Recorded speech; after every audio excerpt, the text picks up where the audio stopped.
हमारी धरती, पृथ्वी हमेशा से ऐसी हरी भरी और जिंदगी से भरपूर नहीं थी जैसी आज है। अरबों साल पहले यह एक गर्म, पिघले हुए पत्थर का गोला थी जिस पर लगातार उल्कापिंड और धूमकेतु गिरते रहते थे।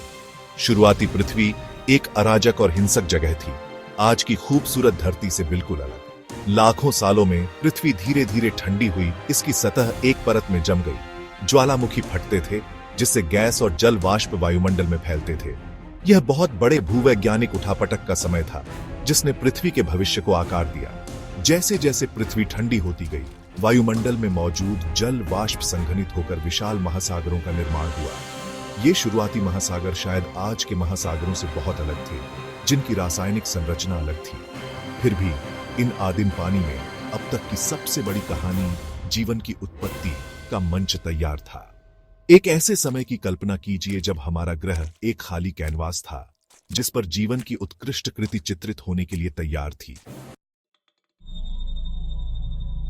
निर्जीव पदार्थ से जीवन कैसे उत्पन्न हुआ, यह विज्ञान के सबसे बुनियादी और चुनौतीपूर्ण प्रश्नों में से एक है। एक प्रचलित सिद्धांत आदिकालीन सूप परिकल्पना है। जैविक अणुओं से भरपूर पानी के गर्म, उथले तालाबों की कल्पना करें। जीवन के ये निर्माण खंड, बिजली, ज्वालामुखी गतिविधि या सूर्य की ऊर्जा से उत्पन्न जटिल रासायनिक प्रतिक्रियाओं के माध्यम से बने थे। लाखों सालों में ये सरल अणु अनगिनत तरीकों से आपस में क्रिया और संयोजन कर सकते हैं। एक और संभावना यह है कि जीवन की उत्पत्ति समुद्र की सतह के नीचे गहरे हाइड्रोथर्मल वेंट में हुई। ये वेंट गर्म, खनिज युक्त पानी उगलते हैं जो ऊर्जा और रसायनों का एक स्रोत प्रदान करते हैं जो शुरुआती जीवन का समर्थन कर सकते थे। ये चरम वातावरण, जिन्हें कभी बंजर माना जाता था, अब असामान्य जीवन रूपों से भरे हुए हैं। क्या गहरे समुद्र के ये नखलिस्तान जीवन की शुरुआत को समझने की कुंजी रखते हैं? जीवन की उत्पत्ति एक रहस्य बनी हुई है, लेकिन वैज्ञानिक उन परिस्थितियों और प्रक्रियाओं को समझने में उल्लेखनीय प्रगति कर रहे हैं जिनके कारण यह असाधारण घटना हुई होगी। पृथ्वी पर जीवन के पहले रूप सरल, एकल कोशिका वाले जीव थे जिन्हें प्रोकैरियोट्स कहा जाता है। ये सूक्ष्मदर्शी जीव आज हमारे आसपास दिखाई देने वाले जटिल जीवन से बहुत अलग थे।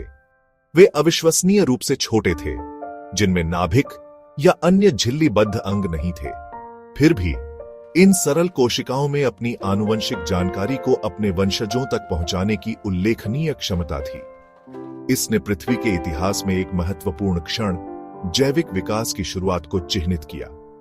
ये शुरुआती प्रोकैरियोट्स आदिम महासागरों में पनपे, उनके अस्तित्व ने ग्रह के भविष्य को आकार दिया। वे अपने पर्यावरण से ऊर्जा का उपयोग करने में सक्षम थे। कुछ प्रकाश संश्लेषण के समान प्रक्रिया के माध्यम से सूर्य के प्रकाश का उपयोग करते थे। ऊर्जा को पकड़ने और उसका उपयोग करने की यह क्षमता जीवन के विकास में एक महत्वपूर्ण कदम थी। जैसा कि हम जानते हैं, ये प्राचीन रोगाणु हालांकि दिखने में साधारण थे, पृथ्वी पर सभी जीवन के संस्थापक थे। समय के साथ ये शुरुआती प्रोकैरियोट्स विविध हुए, विभिन्न वातावरणों में विकसित और अनुकूलित हुए। कुछ ने ऑक्सीजन का उपयोग करने की क्षमता विकसित की, जो प्रकाश संश्लेषण के उपोत्पाद के रूप में वातावरण में जमा होने लगी। इसने जीवन के इतिहास में एक महत्वपूर्ण मोड़ को चिह्नित किया और अधिक जटिल जीवों के विकास का मार्ग प्रशस्त किया। भूवैज्ञानिक समय की विशालता की कल्पना कीजिए। लाखों साल बीतते जा रहे हैं क्योंकि जीवन ने धीरे धीरे ग्रह को बदल दिया। प्राकृतिक चयन, विकास की प्रेरक शक्ति उन जीवों का समर्थन करता था जो अपने पर्यावरण के लिए सबसे उपयुक्त थे।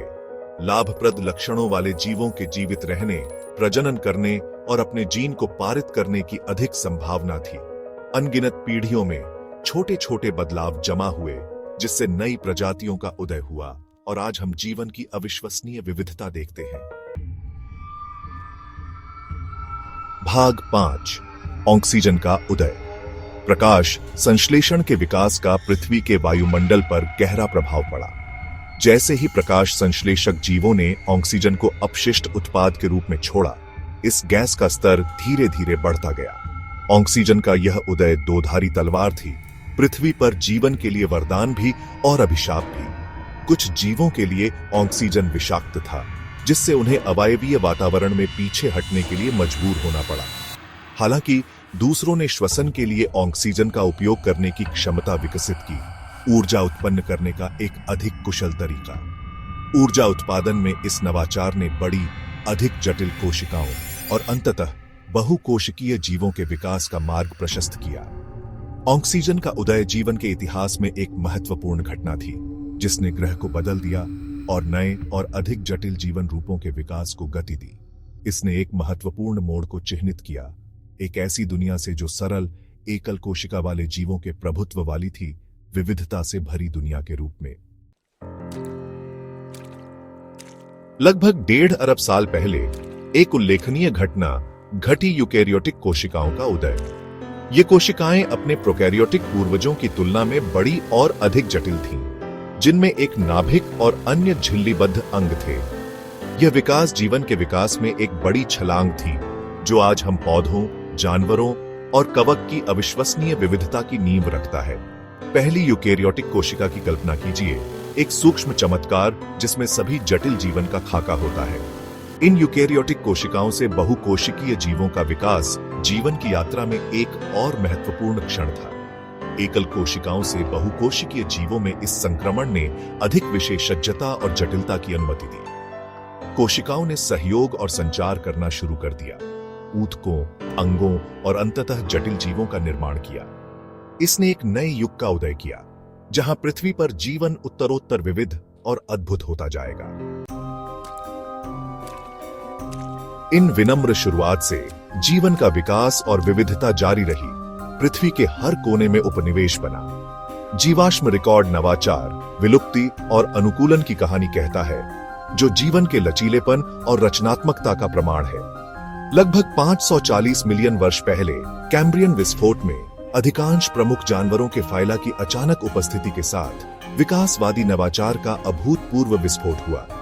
इस अवधि ने जीवन के इतिहास में एक नाटकीय बदलाव को चिह्नित किया। सरल, कोमल शरीर वाले जीवों से लेकर कठोर गोले, कंकाल और परिष्कृत संवेदी अंगों वाले जटिल प्राणियों से भरी दुनिया तक। लाखों वर्षों में जीवन ने भूमि पर कदम रखा। पहले पौधों ने जड़ें जमाई, उसके बाद उभयचर, सरीसृप और अंततः स्तनधारी और पक्षी। डायनासोर ने 150 मिलियन से अधिक वर्षों तक पृथ्वी पर शासन किया। उनका शासनकाल एक प्रलयकारी क्षुद्र ग्रह प्रभाव के साथ समाप्त हुआ।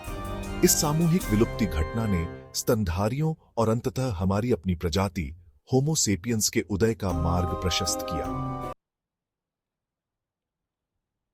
पृथ्वी पर जीवन की उत्पत्ति और विकास को समझने के हमारे ग्रह से परे जीवन की खोज के लिए गहरे निहितार्थ हैं।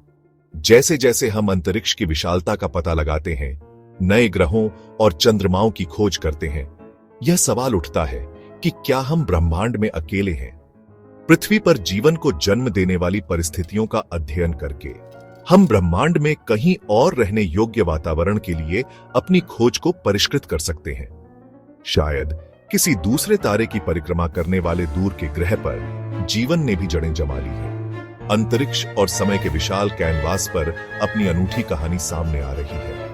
अलौकिक जीवन की खोज, यहां तक कि अपने सरलतम रूप में, मानव इतिहास की सबसे गहन खोजों में से एक होगी। यह ब्रह्मांड में हमारे स्थान की हमारी समझ को मौलिक रूप से बदल देगा। हमें याद दिलाएगा कि हम अपने से कहीं अधिक भव्य चीज का हिस्सा हैं। पृथ्वी पर जीवन की कहानी दृढ़ता, अनुकूलन और सभी जीवित चीजों की परस्पर संबद्धता की शक्ति का प्रमाण है। आदिम महासागरों में उन पहली सरल कोशिकाओं से लेकर आज हम जीवन की अविश्वसनीय विविधता तक यात्रा लंबी और कठिन रही है, जो विजय और त्रासदी दोनों से चिह्नित है। जैसे ही हम प्राकृतिक दुनिया के अजूबों पर अचंभा करते हैं, आइए हम याद रखें कि हम इस भव्य विकास गाथा का हिस्सा हैं, अरबों वर्षों के ब्रह्मांडीय इतिहास का एक उत्पाद। हमारा अपना अस्तित्व जीवन की स्थायी शक्ति का प्रमाण है, एक ऐसी शक्ति जिसने हमारे ग्रह को आकार दिया है और विस्मय और आश्चर्य को प्रेरित करती रहती है। आइए हम इस हल्के नीले बिंदु, हमारे एकमात्र घर को संजोएं और जीवन के उस उल्लेखनीय ताने बाने को समझने और उसकी रक्षा करने का प्रयास करें जो इसकी सतह को सुशोभित करता है। क्योंकि ब्रह्मांड की भव्य योजना में जीवन एक दुर्लभ और अनमोल उपहार है। विशाल अंधेरे में चेतना की एक चिंगारी।